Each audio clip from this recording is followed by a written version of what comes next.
I wouldn't be against that. Yeah. Do you want a beer? No. Okay.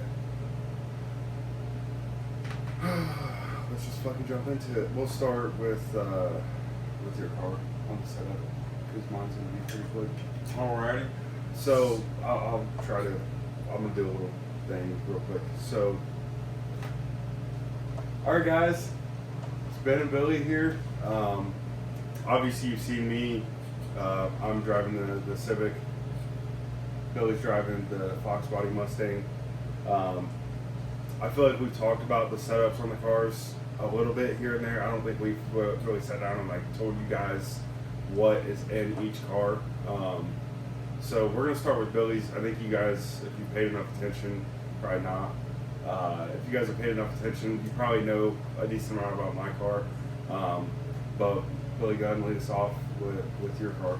What you got going on? It's a pretty simple setup. We've got a dart block, small block Ford, 347 with AFR 205 heads, Trick Flow Box R intake, on 3 turbo hot side with a Precision 7675. I made all the. Is that journal bearing? Yeah, it's a journal bearing. It's the Gen 1 CEA. So billet wheel. Yeah, billet wheel, Yeah. journal bearing. I custom made all of the cold side and modified some of the hot side. The transmission is a G101A 4-speed with a McLeod MagForce clutch. Ford 8.8 in the rear. 373 gear, spool. It's not very fun to drive on the street. Don't recommend it. No power steering. Does full. Yeah. The car's on Fuel Tech 600, tuned by Steve De La Cruz with Almanzar Motorsports. I think that pretty much wraps up my setup. Yeah. So for anybody who's not like a V8 rear wheel drive or just rear wheel drive stick shift savvy person, tell them about the G101A. Well, a little bit more like. It's a 4-speed dog box. It's unsynchronized. If you don't know what a dog box is, It's a race car transmission. It's not exactly ideal for the street. Not so far. It's not very fun downshifting and cruising in traffic, but I think it'll get the best performance at the track. So Yeah. Yep. All right. So there's Billy's setup. I think I've said it before a handful of times. My car is really a bone stock, besides upgraded oil pump, and still an OEM Honda pump off of a different engine. So I'm trying to kind of dumb it down because hopefully we have a mix of people. So it's not all Honda boys, not all Mopar guys, and not all small block Ford guys. So just to kind of paraphrase, it's a stock motor out of I think 04 to 09 Acura TSX. It's got the oil pump, which is off of a different Honda engine. It's still an OEM oil pump. Basically what I do is I get these engines, tear them down because they're from a JDM yard, so they sit for a while. I clean the oil. I use a shitload of brake clean. I just try to get all the gunk and stuff out of it that I can. And I'll spray like WD-40 on the cam journals and everywhere where I don't want to clean all the oil out of. Like I'm not spraying brake clean into the oil galley, so that would not be a good idea. yeah. But just try to loosen up a bunch because they sit for a while. You'd be surprised there's a ton of sludge in them. And it's kind of concerning when you're putting it together. You're like, I'm about to throw a lot of boost at the stock motor, hopefully, and RPM too. Hopefully these bearings and everything hold up. But I basically get the engine, lash the valves. I'll replace all the timing components, and then seal it back up. And obviously it's a turbo setup, so stock engine. I'm running a Precision Gen 2 6062. So that's a billet wheel, dual ball bearing turbo. Not sure who made the manifold. I think somebody said it's a shop in Indiana, All In Racing or Performance, whatever. All of the it's a CX Racing intercooler. We kind of chopped up some of their stuff, bought some Vibrant stuff to redo the piping just because my motor mounts make a lot of shit weird. So basically we did the turbo kit ourselves. By we, I mean Billy and our friend Ethan. I'm not good with shit like that. It was pretty atrocious. I'm over here trying to make pie cuts, and I'm like, odd just angles. one cut, and I'm like, oh, you can cut it and then twist it. No, it's not how shit works. So Billy and Ethan basically did the turbo kit, and the exhaust dump and the wastegate dump. Man, it's a stock engine, stock gears out of like a 03. It's an 01 to 05 Civic Si. The hatchbacks are kind of ugly, honestly, but it's that transmission. I did synchros, and I put an M Factory LSD in it, and that's pretty much it. If a bearing needed replaced, I replaced it. And I don't know what I'm doing, but so far, I feel like the transmissions have held up pretty good, other than when I decided to miss a bunch of gears and tear up a synchro. But I've gotten pretty good at replacing those. So stock engine, stock transmission. It's got a Action twin disc clutch. Yeah, it's on Fuel Tech also. So both of the cars are on Fuel Tech 600. I've been 10.7 with it, with a different setup. You've been 11.0. Yeah. Not to rub that in. Not to talk shit or anything. That was naturally aspirated on a different engine as well. Naturally aspirated, but he's got double the engine, so we're not going to talk about that too much. You know, you can make of that what you want. But that's going to change here soon because we're going to get Billy's car to the track, and it's going to go really fast.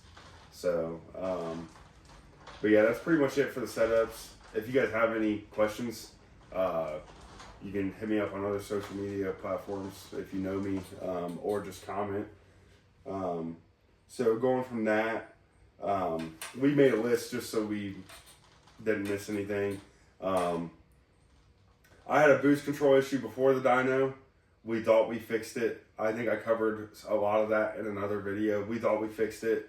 Turns out we fixed it good enough to make boost on the dyno. And make boost at the racetrack too, but not. There's still some weird little gremlins going on there that I'm gonna try to fix.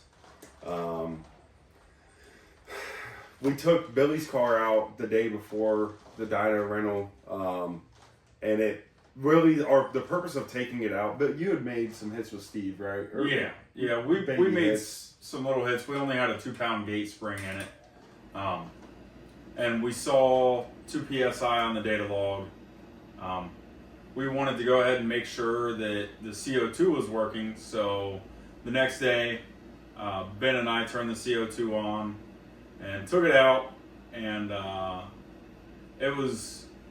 it feels like a handful on the street on an old drag radial, and you could see the hesitation in the data log. The TPS looked awfully funny. You could see me getting in and out of the throttle several times. Which it seemed like it was working. Yeah. We made, I think, 6 pounds on the street, and the target was at 7 pounds. Yeah. So we didn't think there was any problem. We just, because we saw he didn't go like, I think you got to 90-something%. Yeah, I don't think I hit for like 100%. Yeah. So I'm like, okay, I made 6 pounds with a 7-pound target.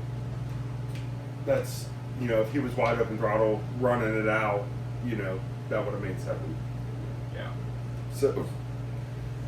So his TPS, you can see in the data log, it's all laid out for those of you that aren't familiar. His TPS was like this, and then it shot up and then came back down.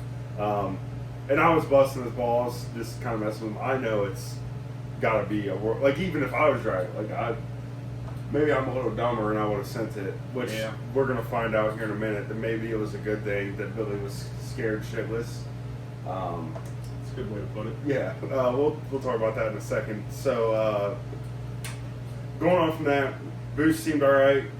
Next day, we're getting ready to head to the dyno the very next morning. So we had an overboost issue on the dyno, and then the car made a weird sound. It was just like the world's largest exhaust leak, really. Yeah. Completely blew one of the primary gaskets out. Like, it was 100% gone. It's like oblong. Like, here's the port. And after, it was like oblong. After investigating further, apparently if you use rim flex gaskets, they need to be retorqued several times.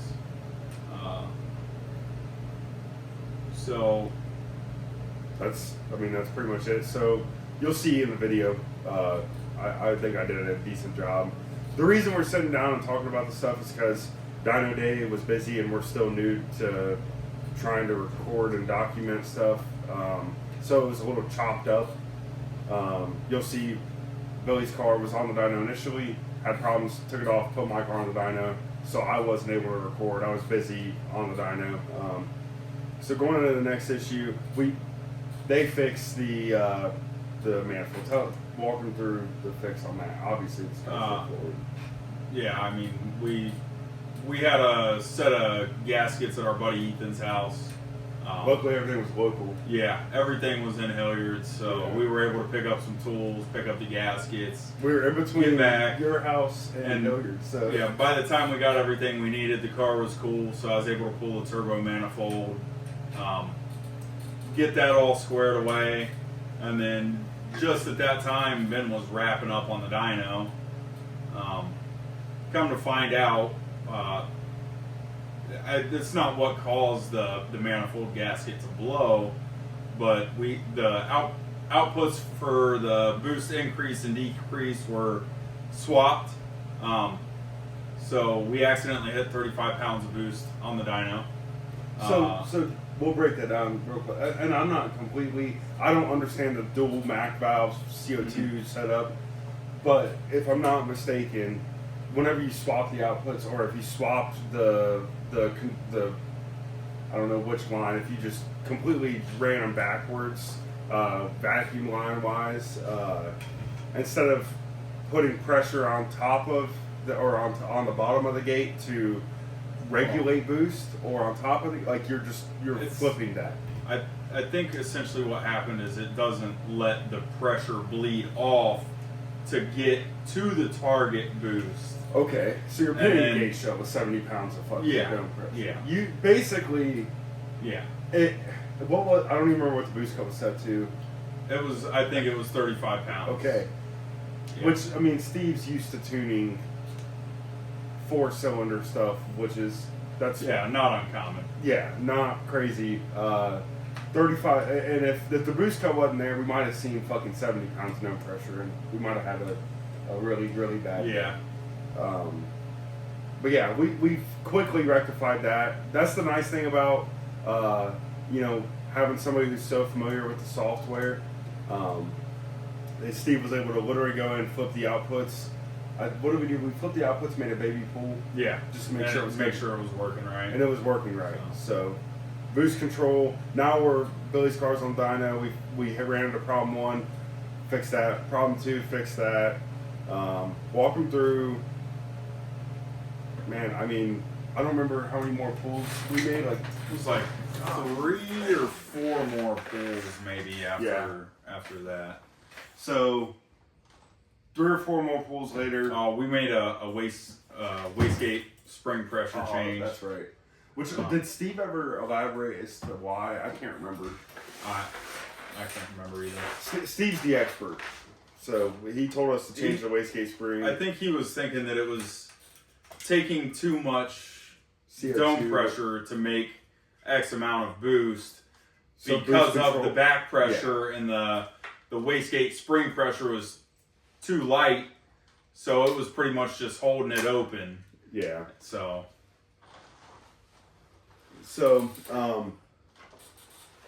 fast forward, the final pull. Tell them about the final pull.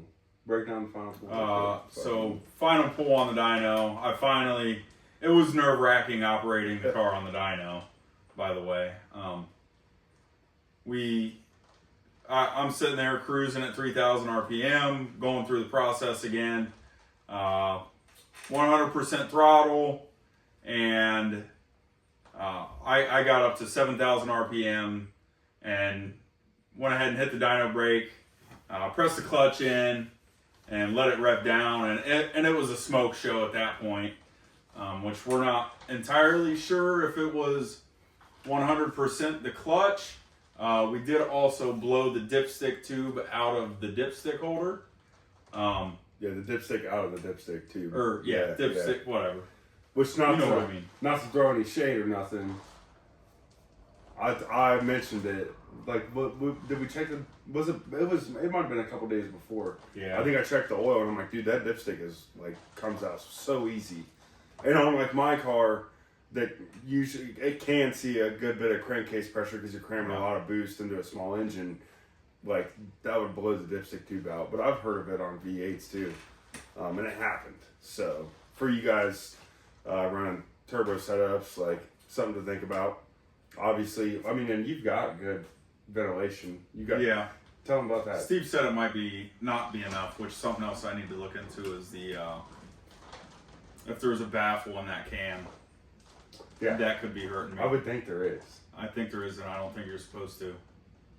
I think that's restricting it. Well, okay, we can talk about that later. We're probably already going to go over on time. Yeah. Okay, we covered. So dyno. Talk to him about the dynograph issue. So it was just super inconsistent. There was like 5 dips in the dynograph, and power started to fall off. We made peak power at like 5,000 RPM, and we made 1,000 foot-pounds of torque, and it only showed 996 horsepower. So we're not sure if the tire was slipping a little bit. We think there also was a RPM signal issue. So we're trying to figure that out right now. Yeah. And what did Steve say about the fuel calculation? Like Steve said, based on the fuel calculation, he said it should have been making 1,100. So. Yeah. I mean, and you can't, the math, there's a calculation for that, and you can't really argue the math. If your AFR is X and your fuel flow is Y, you're flowing this much fuel for X amount of power. I mean, that's just, that's not the most exact thing, but it's pretty fucking spot on. Yeah. And based off the dyno graph, because I was busting his balls about not making another pull to see a 4-digit number. Just because I don't know, I thought it would be cool. But yeah. Honestly, I'm pretty certain. I trust Steve. It at the very least made over 1,000. Not surprised if it made 1,100. Yeah, it would be abnormal for the car to make 1,000 foot-pounds of torque and not make at least a little bit more horsepower. Yeah. That's just not the way it normally works. Yeah. So, my car going on the dyno was pretty smooth, that'll be a first. I don't have any wood nearby to knock on. That's a first for me. I've had my car on the dyno twice with the single cam, so that's 2 times. Once with the B series, and that was my 3rd time on the dyno with the K series. With the K series, so twice with the B series. So yeah. That was my 6th time on the dyno, and that was your 2nd time. He had a dyno back whenever it was all motor. Back when it was all motor. Yeah. And it made 350 horsepower. Yeah. But my 6th time on the dyno, maybe I've learned a couple things, and it was very smooth. Really no issues. We had a couple issues, nothing that wasn't fixed on the laptop by Steve. So my shit went pretty smooth. We walked our way up, figured out that the VTEC wasn't working, which for all of the non-Honda guys, VTEC does matter. If you think of it's literally a cam swap. Like if you took and put, I don't know, like worse than the factory cam in this, and tried to make like just same setup with worse than the factory cam, it's that big of a difference. You're trying to make an economy car cam make power with, but I don't. It's hard to explain. But so I think halfway through the dyno session, we made like 540 or 515, something like some low 500s, and it was like 24 pounds of boost. And Steve was scratching his head. I was kind of scratching my head too. Turns out we had a little small change on the output that we needed to make to be triggered off of 12 volt instead of 0. Literally, like I said, a change in the software, and it was ready to go. That next pass we made like 588 with way less boost. So like 2 or 3 passes later, no, probably 2 passes later on the dyno, it made 612. And I was super pumped about that because that's the first time my car's made 600. And I'm not a huge numbers guy. I really care about what it's doing at the track. I think we're both in that same boat. Also, why I didn't feel like trying to go for 1,000 horsepower full. Yeah, and if it was like, if we were leaning on something with this car, which I guess maybe we were leaning on the clutch, I wouldn't have been busting his balls so hard. But I was like, man, come on, you're four numbers off of seeing a 4-digit number on the dyno. Like, I don't know. But I wasn't. I was pumped about the 612 because before I made 588 at 24 pounds of boost, and now it was making 612 at like 18 pounds of boost, I want to say. So that's a huge gain. And just the car, it's got to be way healthier. And the timing, Steve said the timing was still pretty moderate. It was not crazy on timing. So, man, I was happy about that. And we didn't get that initial 600 horsepower pull on the dyno. Ethan was recording some of what was going on with Billy's car. After that, I was like, all right, we're about to wrap up. I'm not going to make a whole lot more pulls. So I called Ethan over. I'm like, all right, start recording. So that's when we'll pick up. But like one pull later, we were at 630, and that had, I want to say that had surpassed what my B series made before, and that was a fully built engine. You know, we weren't leaning on it that day, 3 years ago on the dyno. We weren't leaning on it just because I didn't have the transmission or engine management or fuel to lean on it, really. But I thought it was cool, like this little stock engine, bone stock engine is making as much as my old fully built setup. It's just a different engine family, and that goes to show how much more superior. I hate to say it because the B series still holds all the world records, but that engine's been around a lot longer. I'm super excited to see stock for stock, though. Yeah, stock for stock. The K series is freaking crazy, but we were kind of going back and forth. What's up, Scotty? What's going on? We're recording right now. Am I interrupting your YouTube? No, you're good, dude.